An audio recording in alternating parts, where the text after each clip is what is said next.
Assalamualaikum warahmatullahi wabarakatuh. Waalaikumsalam warahmatullahi wabarakatuh. Alhamdulillah, alhamdulillazi anzala as-sakinah fi qulubil mu'minin li hadzal imama ma imamani. Alhamdulillah, segala puji hanya milik Allah Subhanahu wa taala yang telah menciptakan manusia berpasang-pasangan, menjadikan keluarga sebagai tempat berlindung, sumber ketenangan dan ladang kebaikan. Kita memujinya, meminta pertolongan kepadanya dan memohon ampun kepadanya. Kita berlindung kepada Allah Subhanahu wa taala dari keburukan diri kita dan dari keburukan amal perbuatan kita. Asyhadu an la ilaha illallah wahdahu la syarikalah wa asyhadu anna Muhammadan abduhu wa rasuluhu. Allahumma wa sallim wa barik ala sayyidina Muhammad wa ala alihi wa sahbihi ajma'in. Ma'asyiral mu'minin rahimakumullah. Saya wasiatkan kepada diri saya pribadi dan kepada seluruh jamaah sekalian untuk senantiasa bertakwa kepada Allah Subhanahu wa taala. Takwa yang sejati bukan sekedar dari lisan, tapi tertanam dalam hati dan tapak dalam amal perbuatan. Takwa yang menjadikan seorang ayah bijak, seorang ibu penyabar, dan seorang anak berbakti. Pada Jumat berkah kali ini, saya akan membawakan tema khutbah yaitu keluarga Nabi Ibrahim alaihissalam, yaitu fondasi keluarga tangguh dan bertauhid. Jemaah Jumat yang dirahmati oleh Allah Subhanahu wa taala. Dalam kehidupan modern hari ini, banyak keluarga yang menghadapi masalah besar. Contohnya yaitu hubungan renggang antara orang tua dan anak-anak kehilangan arah dan pegangan hidup, rumah tangga menjadi tempat pertengkaran dan bukan ketenangan. Padahal Islam telah memberikan contoh keluarga ideal, yaitu keluarga Nabi Ibrahim alaihissalam. Allah Subhanahu wa taala bahkan menyebut Nabi Ibrahim sebagai uswah atau teladan. Sesungguhnya telah ada pada diri Ibrahim dan orang-orang yang bersama dengannya teladan dan baik bagimu. Quran surat Al-Mumtahanah ayat 4. Satu, fondasi keluarga. Keluarga Ibrahim dibangun di atas tauhid. Tidak ada yang lebih penting dalam rumah tangga selain kesatuan akidah dan ketundukan pada Allah Subhanahu wa taala. Ibrahim menolak menyembah berhala sejak muda, bahkan menghadapi ayah dan kaumnya sendiri demi mempertahankan keyakinan. Sesungguhnya aku terlepas dari diri apa yang kalian sembah, kecuali dari Tuhan yang menciptakan. Quran surat Az-Zukhruf ayat 26 sampai 27. Ia juga menanamkan tauhid kepada keturunannya termasuk Ismail dan Ishaq. Mereka tumbuh bukan hanya sebagai anak soleh, tapi sebagai pewaris risalah. 2. Pendidikan anak dimulai dari rumah. Ibrahim alaihissalam mengajarkan kita bahwa pendidikan anak dimulai dari rumah oleh orang tua, bukan diserahkan sepenuhnya kepada sekolah atau guru. Buktinya nyatanya yaitu beliau berideologi langsung dengan Ismail saat mendapatkan perintah penyembelihan. Beliau mengajak anaknya membangun Ka'bah. Beliau mendoakan anak-anaknya agar tetap iman dan sholat.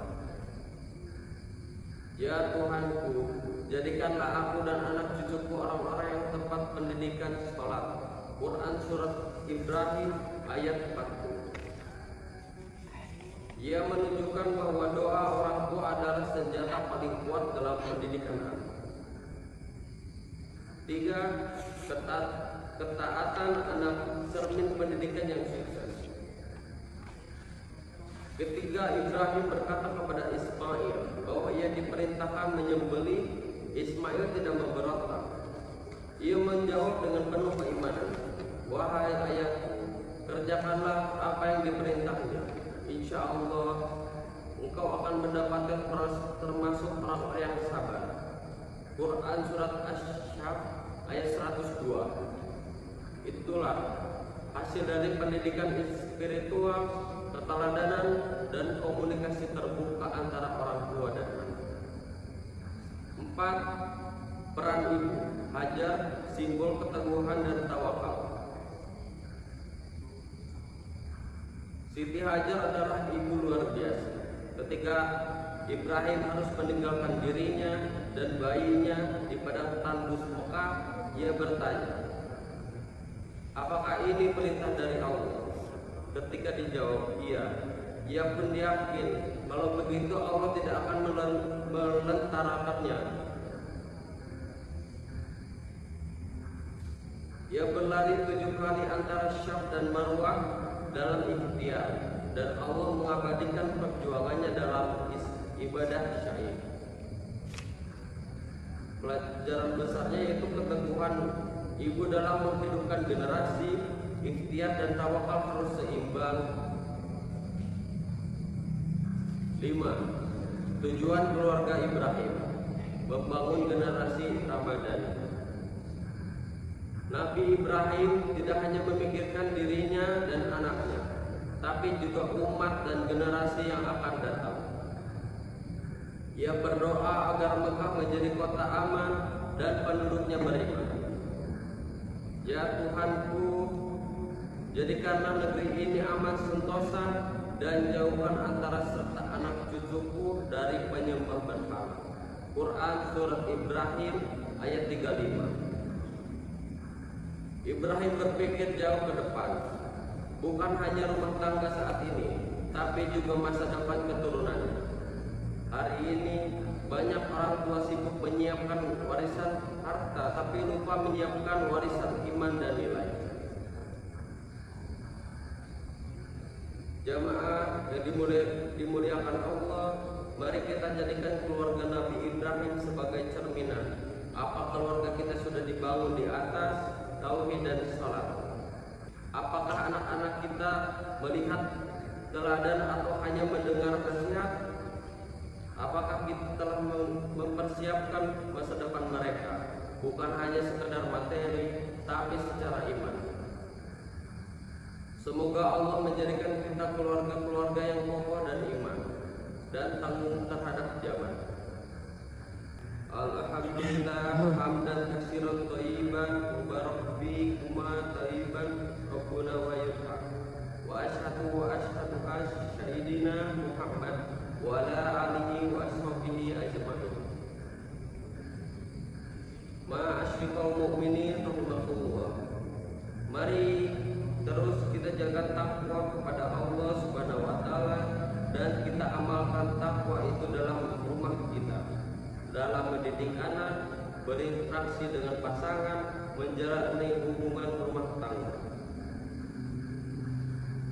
Ya Allah, jadikanlah rumah kami seperti rumah Ibrahim, rumah yang dipenuhi tauhid, kasih sayang dan ibadah. Ya Allah, jadikanlah kami suami yang seperti Ibrahim, sabar, bijak dan dipenuhi tanggung jawab. Ya Allah, jadikanlah anak-anak kami seperti Ismail, taat, lembut, dan senantiasa sholat. Ya Allah, pelihara keluarga kami di api neraka. Amin. Bangkitlah kami sebagai keluarga yang saling mencintai karena-Mu. Amin.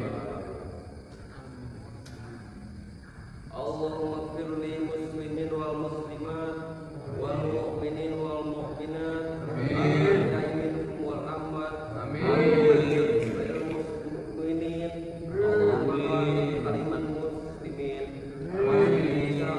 dunia wa salaminal mustaqim. Amin. Inna Allah ya'muru bil 'adli wal ihsani wa ita'i dzil